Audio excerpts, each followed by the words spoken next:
Nous sommes le 16 novembre 2019. À l'intérieur de l'Accor Arena, 16 000 personnes s'impatientent. Lorsque du plafond descend un homme masqué. Le rappeur Vald. Un des rappeurs les plus brillants de la scène française.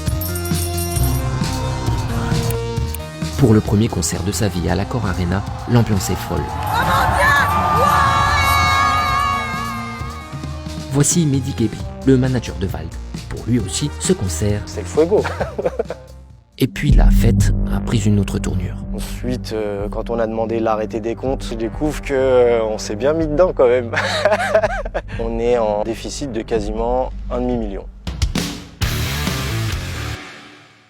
C'est énormément d'argent. Certes, et pour perdre autant d'argent, on pourrait croire que Mehdi a fait n'importe quoi.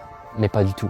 En fait, il est loin d'être le seul à avoir perdu énormément d'argent ici. Il y a beaucoup d'artistes qui se brûlent les ailes en allant à l'Accor Hotel Arena. Pourtant, les rappeurs sont de plus en plus nombreux à s'y précipiter. Depuis 2015, la programmation rap elle a été multipliée quasiment par 4. Alors pourquoi ? Pourquoi tant d'artistes se ruinent à l'Accor Arena ? Et pourquoi ils continuent de le faire ?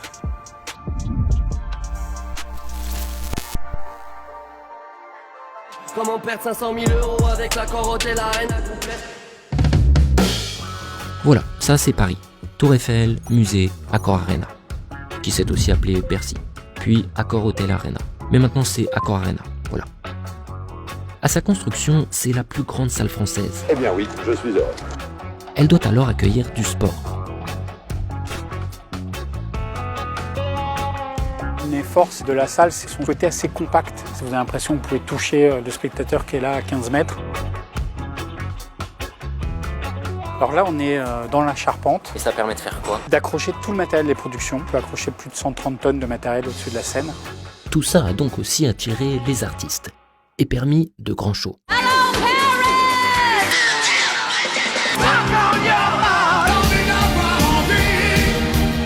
Et Nicolas Dupeux, qui dirige aujourd'hui la salle, est très fier de ce lieu. Mythique, iconique, mythique et iconique. Et il n'est pas le seul. S'il y a bien un milieu où cette salle est aussi considérée comme mythique, c'est le rap. C'est la salle la plus citée dans les textes, devant les Zéniths et l'Olympia. M'imagine sur Bercy et je persiste. Je suis à Bercy. Demain, je ferai Bercy. Ensuite, le Bercy. Inch'Allah, je fais le Bercy. Pendant longtemps, c'était un truc un fantasme, tu vois, de faire Bercy. Mais pendant longtemps, sauf exception, ça reste juste un fantasme. C'est une salle qui n'était pas vraiment accessible aux rappeurs parce que les rappeurs soit ne fédéraient pas assez, soit on leur ouvrait les portes plus difficilement. Ouais, parisienne, française. Tout change dans les années 2010. Le rap est en tête des ventes. Des artistes grand public, comme la Section d'Assaut ou Soprano, franchissent le pas. Et depuis, les vannes sont ouvertes. Il y a une explosion, on doit être aux alentours de 30-40% de la programmation autour du rap. Ça fait un Bercy. Une très belle histoire donc, mais n'oublions pas le sujet. C'est énormément d'argent. Quand on tape 3, 7, 7, 1, 3, 5, 0 sur une calculatrice et qu'on la retourne, ça fait oseille. Et ça tombe super bien parce que c'est de ça dont on va parler. Ce que coûte et ce que rapporte un concert à l'Accor Arena. Commençons justement par ce que ça rapporte, ça va aller vite. On s'adresse à un public qui est relativement jeune et qui n'a pas un pouvoir d'achat illimité. Le prix médian des places doit tourner aux alentours de 45 €. 45 fois 16 000 places, environ 700 000 €. Maintenant, passons au coût. C'est là que ça se gâte. Louer la salle, c'est entre 50 et 70 000 € par soir. Ce à quoi il faut ajouter les décors, le matériel, la promo, les dizaines voire centaines de personnes à rémunérer, etc. Bref, faire en sorte que tout ça ait un coût inférieur à ça, c'est compliqué. Sauf peut-être pour Vianney, hein. Ceux qui viennent avec une guitare et un tabouret. Honnêtement, en tout cas dans le rap ou l'urbain, pour nous c'est un peu plus délicat. C'est plus délicat car ces derniers temps, dans le rap, la facture a tendance à grimper. C'est ce que m'explique Eric Bellamy, qui organise des concerts de rap depuis plus de 20 ans. Le public maintenant qui commence à avoir vu de plus en plus de concerts de rap dans cette salle va comparer le show de l'un à l'autre. Donc il va falloir essayer de surprendre, de plus en plus investir sur de la scénographie, sur des effets, des choses comme ça pour tirer son épingle du jeu. Par exemple, PNL et ses ponts suspendus entre plusieurs scènes pleines d'écrans géants. Ou Laylo, ses décors en feu et sa pluie de fleurs. Quant à Vald, on a tout mis. porte-avions, toutes les lumières possibles et inimaginables, pyrotechnique, CO2, boule à facettes, confetti, pyrodactyle, dinosaures, écran immense, antenne parabolique, canon, énormément d'acteurs. Ce qui fait un total. Il y a eu un autre problème, le proscenium était à 12 mètres de haut et Vald a le vertige. Il s'est rendu compte qu'il ne pouvait pas. Il a fallu couper. Ça nous a coûté 20 000 euros.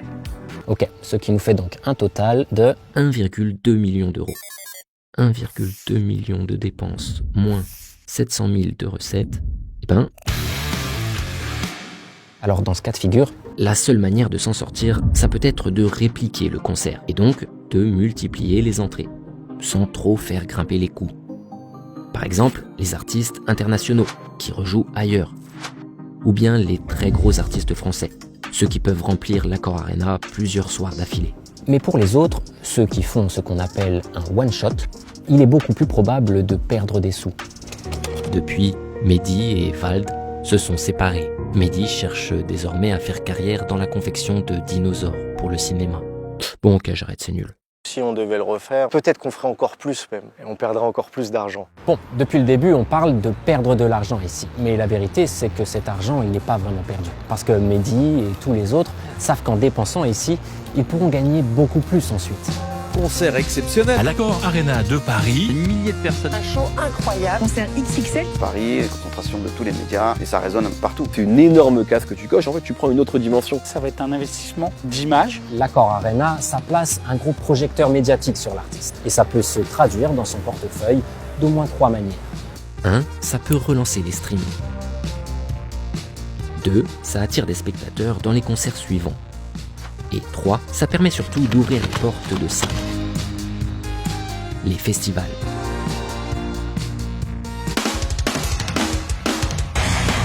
Enfin, celui-là, peut-être pas. Je sais pas. En tout cas, Passer en festival, c'est là vraiment que tu rentabilises et que tu prends beaucoup d'argent. Pourquoi ? Eh bien, car en festival, pour l'artiste, une grande partie des coûts disparaissent. pas de promo à faire, pas de technicien à payer, pas de matériel à transporter. C'est le festival qui s'en occupe. Tu peux gagner 20 000, 25 000 euros de marge, alors qu'en salle, c'est pas toujours évident de gagner autant d'argent. Et alors, passer en festival après un concert complet à l'Accor Arena, ça change tout. Ça veut dire que tu ramènes du monde, et donc ça veut dire que tu vas permettre au festival de vendre des billets. Ton prix, il peut passer du simple au double. Tu vas en festival avec un setup beaucoup moins impressionnant, et là tu prends des cachets de superstars. Bon, malheureusement, dans le cas de Vald, ça s'est moyennement vérifié. Peu de temps après son concert à l'Accor Arena, est arrivé le Covid.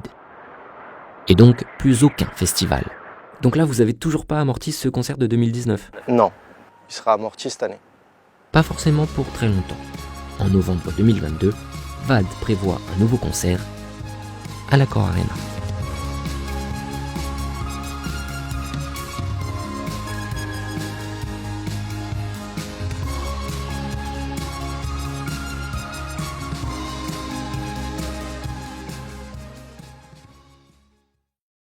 Est-ce que les disques de rap sont produits par l'argent de la drogue ? Oui, c'est vrai.